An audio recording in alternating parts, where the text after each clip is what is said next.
রাসূলুল্লাহ সাল্লাল্লাহু আলাইহি ওয়াসাল্লাম মক্কা থেকে মদিনায় হিজরত করার পর যখন জামাতের বয়ান করলেন, জামাতে নামাজ পড়লে এত এত সওয়াব পাওয়া যায়, তখন সাহাবা হুজুরগণ অনেকেই মসজিদে নববীর কাছাকাছি বাড়ি ঘর নির্মাণ করার জন্য ইরাদা পোষণ করলেন।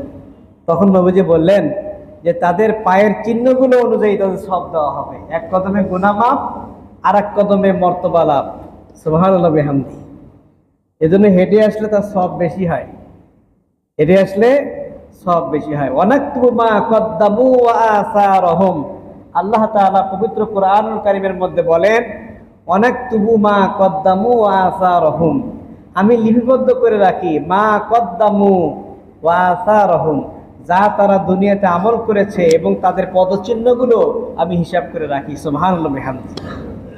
আপনি ভালো কাজের জন্য, আল্লাহর ইবাদতের জন্য মসজিদ পানে ছুটে আসতেছেন, আপনার প্রতিটা কদম আল্লাহ পাকের দপ্তরে হিসাব করে রাখা হবে এবং এক কদমে গুনাহ মাফ, আর এক কদমে মর্তবা লাভ। ফাইজা সাল্লা লাম তাজালিল মালাইকাতু তুসাল্লি আলাইহি মা দামা ফি মুসাল্লাহু।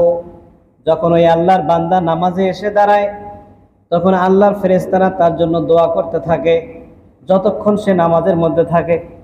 যতক্ষণ নামাজি ব্যক্তি নামাজে থাকবে, আল্লাহর ফেরেশতারা তার জন্য দোয়া করতে থাকে আর বলে, আল্লাহুম্মা সাল্লি আলাইহি, হে আল্লাহ তুমি আপনার এই বান্দাকে মাফ করুন। আল্লাহুম্মা আরহামহু, হে আল্লাহ তুমি তোমার এই বান্দাকে রহম করো। এভাবে আল্লাহ ফেরেশতারা তার জন্য দোয়া করতে থাকে। কতক্ষণ? যতক্ষণ বান্দা নামাজের মধ্যে থাকে। ওয়ালা ইয়াজালু আহাদুকুম ফি সালাতিন মা ইনতাজারা সালাতা। সুবহানাল্লাহ। বান্দা যতক্ষণ পর্যন্ত নামাজের অপেক্ষায় নিজেকে প্রস্তুত করে রাখে বা মসজিদে অপেক্ষমান রাখে, যতক্ষণ বসে থাকবে, আমল না করলেও তার আমল নামায় নামাজ আদায়ের সব লিপিবদ্ধ করে দেওয়া হবে। কয়েকটা বিষয় আছে বিনা পরিশ্রমে ইবাদতের সব পাওয়া যায়। সুবহানাল্লাহ বিহামদি। তার মধ্যে পিতামাতার চেহারার দিকে যদি কেউ মহাব্বতের নজরে তাকালে কি খুব পরিশ্রম হবে? পিতামাতার নজরে যদি মহাব্বতের সাথে কেউ তাকায় পিতামাতার চেহারার দিকে, নবীজি বলেন তার আমলনামায় একটা হজের সওয়াব দেওয়া হবে। এক সাহাবী বললেন, ইয়া রাসূলুল্লাহ, ইয়া হাবিবাল্লাহ, আমি যদি প্রত্যেকদিন বা কোনো সন্তান যদি প্রত্যেকদিন পিতামাতার চেহারার দিকে 100 বার তাকায়, নবীজি বললেন আল্লাহ পাক রব্বুল আলামিন কৃপণ নন, তার আমলনামায় 100টা হজের সওয়াব দান করবেন। ঠিক একইভাবে কাবা শরীফে এই যে যারা হজ করতে যান, উমরা করতে যান, কাবা শরীফে প্রত্যেকদিন 120টা রহমত নাজিল হয়। সিত্তিনা লিত তাওয়াফিন, তওয়াফকারীদের জন্য 60টা,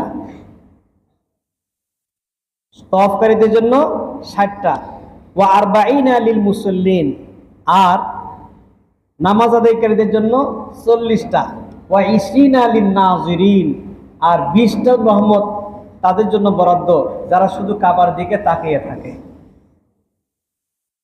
তাকিয়ে থাকলে তো এতে কষ্ট হয় না, শুধু দেখবেন, তাতে আল্লাহ পাক রব্বুল আলামিন সওয়াব দান করবেন।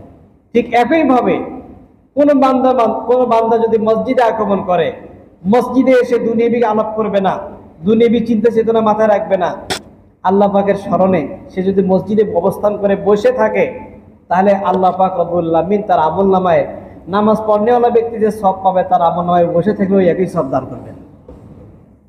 বিনা পরিশ্রমে আল্লাহ পাক এই সওয়াব দান করবেন।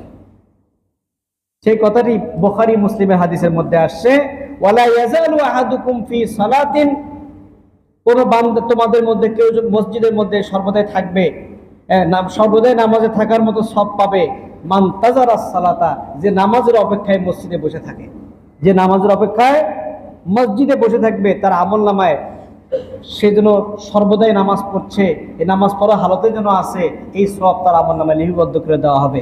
এটা বুখারী শরীফের মধ্যে রয়েছে, হাদিসটা 89 পৃষ্ঠার মধ্যে।